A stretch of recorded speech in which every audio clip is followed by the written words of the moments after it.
नमस्कार मित्रांनो, आज आपण पाहत आहोत भगवद्गीता जशी आहे तशी त्यामधील ध्यान योग.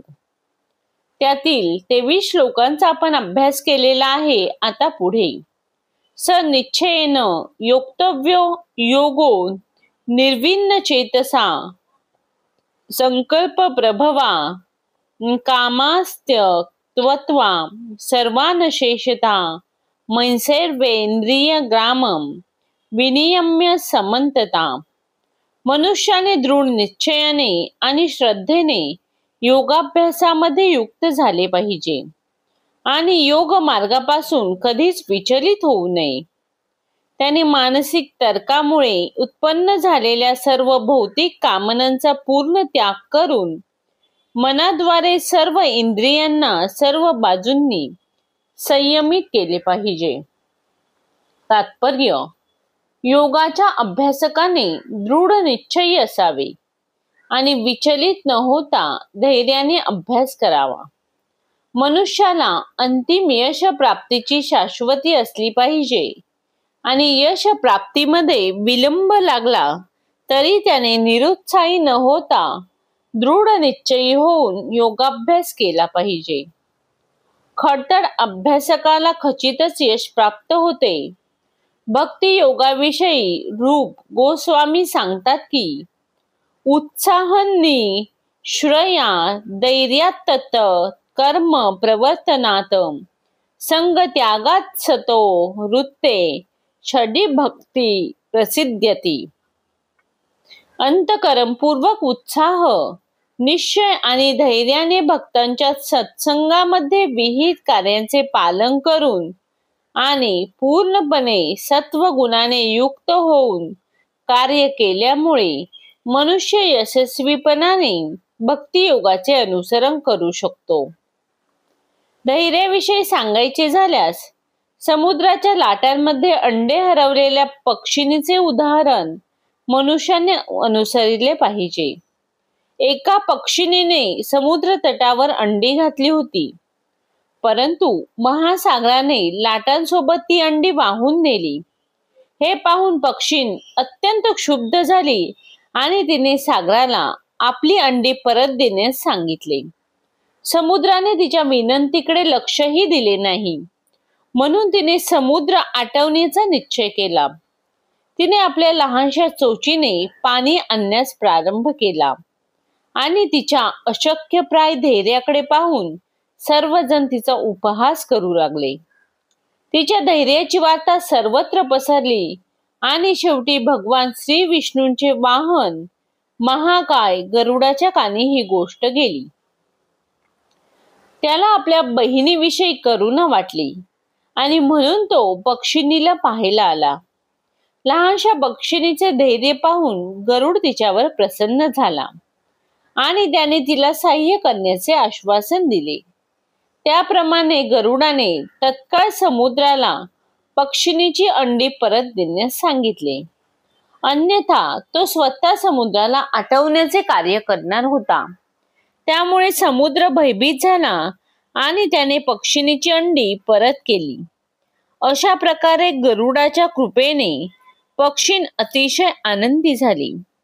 त्याप्रमाणे योगाभ्यास आणि विशेष करून कृष्ण भावनायुक्त भक्ती योग म्हणजे एक कठीण कार्य असल्याप्रमाणे वाटेल, परंतु जो कोणी दृढपणे नियमांचे पालन करतो त्याला भगवंत खचितच सहाय्य करतात. क्षणे रूप मेद बुद्ध्या धृती गृहीतया आत्मसंस्थ मन कृत्वा न किंचिदपि चित्तयेन. हळूहळू क्रमशः मनुष्याने दृढ विश्वासाने युक्त झालेल्या बुद्धीद्वारे समाधीमध्ये स्थित झाले पाहिजे आणि याप्रमाणे मन केवळ आत्म्यावर स्थिर करून इतर कशाचाही विचार करू नये.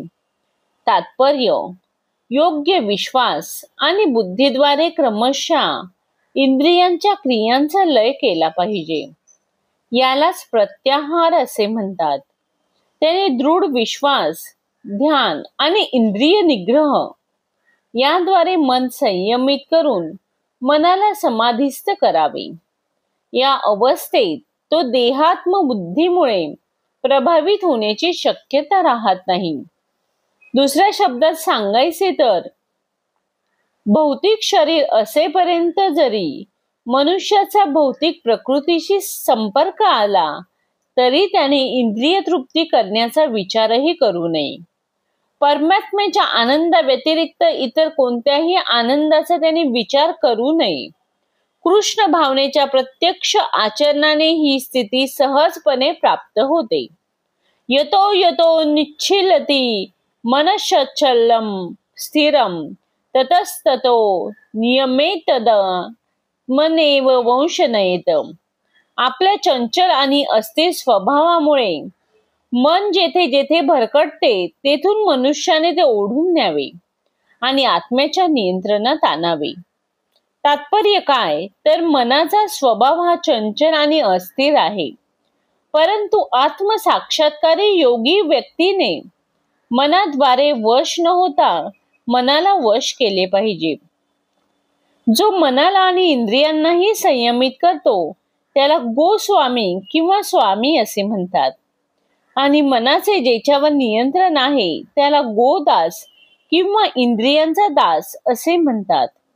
गोस्वामी व्यक्तीला इंद्रिय सुखांचे परिणाम माहीत असतात. दिव्य इंद्रिय सुखामध्ये इंद्रिये ही इंद्रियांचे स्वामी असणाऱ्या ऋषिकेश श्रीकृष्ण यांच्या सेवेमध्ये युक्त असतात. विशुद्ध इंद्रियांद्वारे केलेल्या श्रीकृष्णांच्या सेवेलाच कृष्ण भावना असे म्हणतात. इंद्रियांना पूर्णपणे नियंत्रित करण्याचा हाच मार्ग आहे. अधिक काय सांगावे, योगाभ्यासाची हीच परम सिद्धी आहे. प्रशांत मनसा हेनम योगिनम सुखमुत्तमम उपैति शांतरस्जस ब्रह्मभूत कल्मषम. ज्या योगी मनुष्याचे मन माझ्यावर स्थिर झालेले आहे त्याला निश्चितच दिव्य सुखाची परमावधी प्राप्त होते. तो रजोगुणाच्या पलीकडे असतो.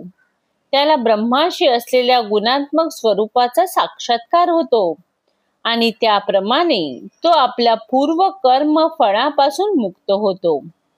तात्पर्य भौतिक दोषातून मुक्त होणे आणि भगवंतांच्या दिव्य सेवेमध्ये स्थित होणे म्हणजेच ब्रह्मभूत अवस्था होय. मद भक्ती लपते पराम. जोपर्यंत मनुष्याचे मन भगवंतांच्या चरण कमलावर स्थित होत नाही तोपर्यंत तो ब्रह्मभूत अवस्थेमध्ये राहू शकत नाही. स वै मनहा कृष्ण पद्राविंदयो.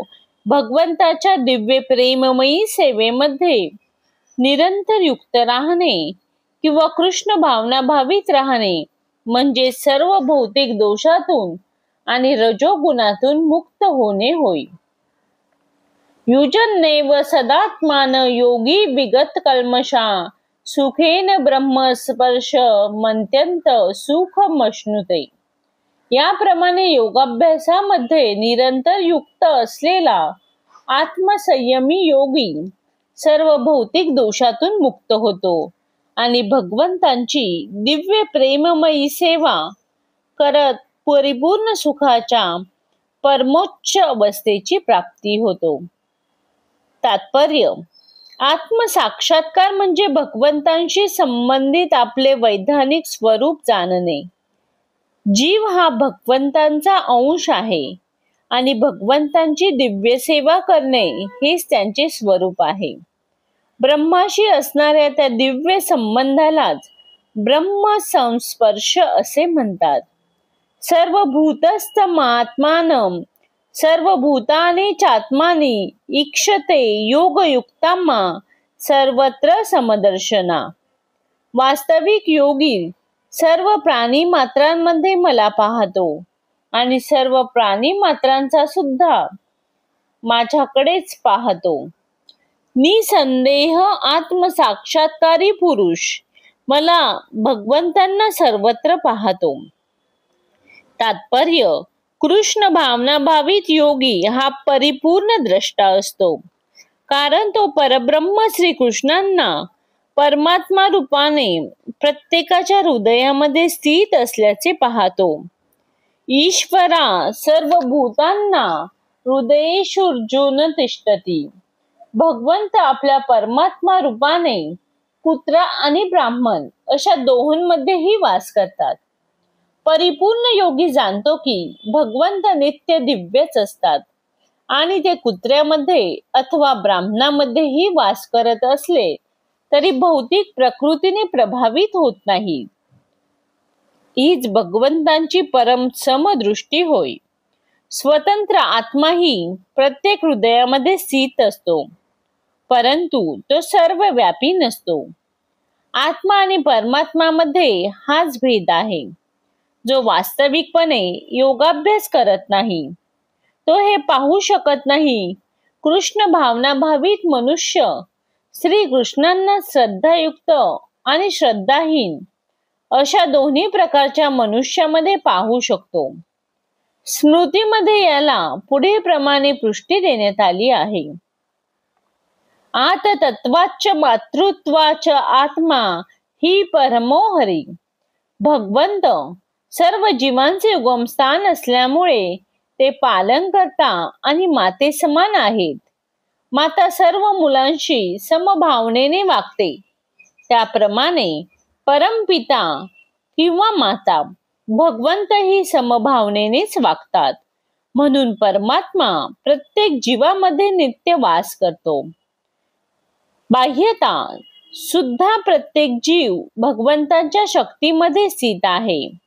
7व्या अध्यायामध्ये सांगितले जाईल की मुख्यतः भगवंतांच्या आध्यात्मिक किंवा परा आणि भौतिक किंवा अपरा या दोन शक्ती आहेत.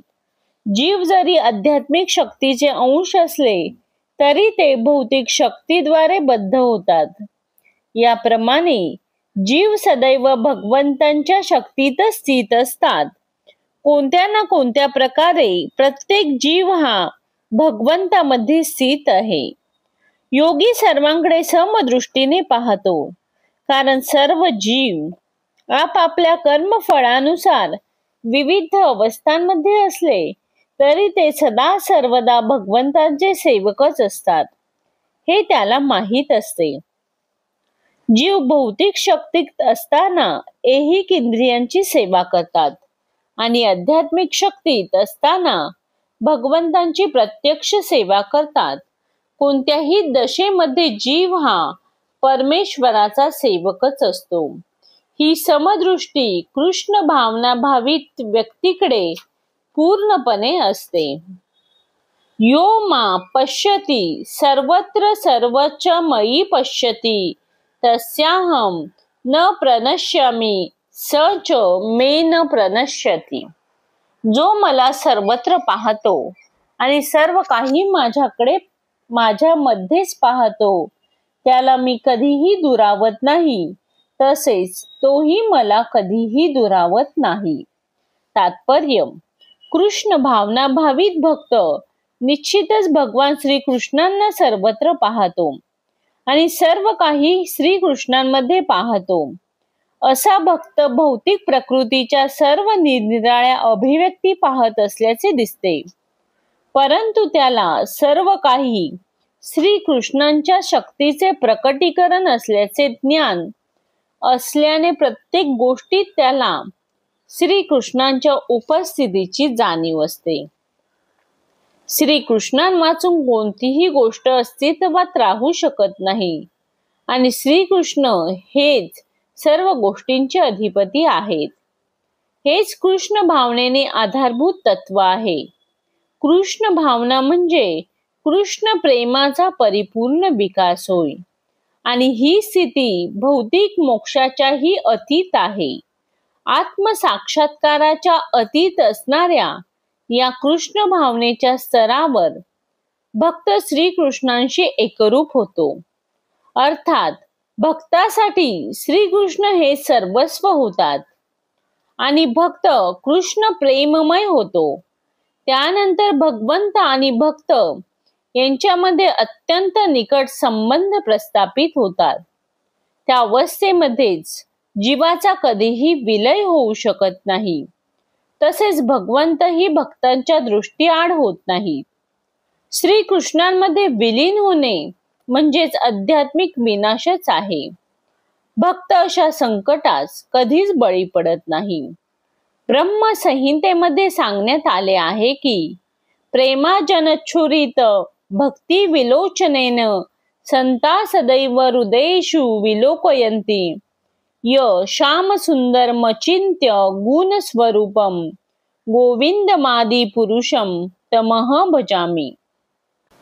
मी आदिपुरुष श्री गोविंदांना प्रणाम करतो. त्यांना भक्तजन प्रेमरूपी अंजनाने माखलेल्या नेत्रांनी पाहतात. भक्तांच्या हृदयामध्ये निवास करणाऱ्या श्री गोविंदांना त्यांच्या शाश्वत श्यामसुंदर रूपामध्ये पाहिले जाते. या अवस्थेत भगवान श्रीकृष्ण भक्तांच्या दृष्टीपासून कधीही अगोचर होत नाहीत. तसेच भक्तही भगवंतांच्या दृष्टी आड होत नाहीत. हृदय स्थित परमात्म्याला पाहणाऱ्या योगी पुरुषाच्या संदर्भातही हीच गोष्ट लागू पडते. असा योगी विशुद्ध भक्त होऊन स्वतःच्या ठाई भगवंतांना पाहिल्याविना क्षणभर जगणेही सहन करू शकत नाही. अशा प्रकारे भगवद्गीतेतील ध्यान योग यातील 30 श्लोकांपर्यंत अभ्यास केलेला आहे. पुढील श्लोकांचा अभ्यास आपण पुढील व्हिडिओमध्ये पाहूया. धन्यवाद.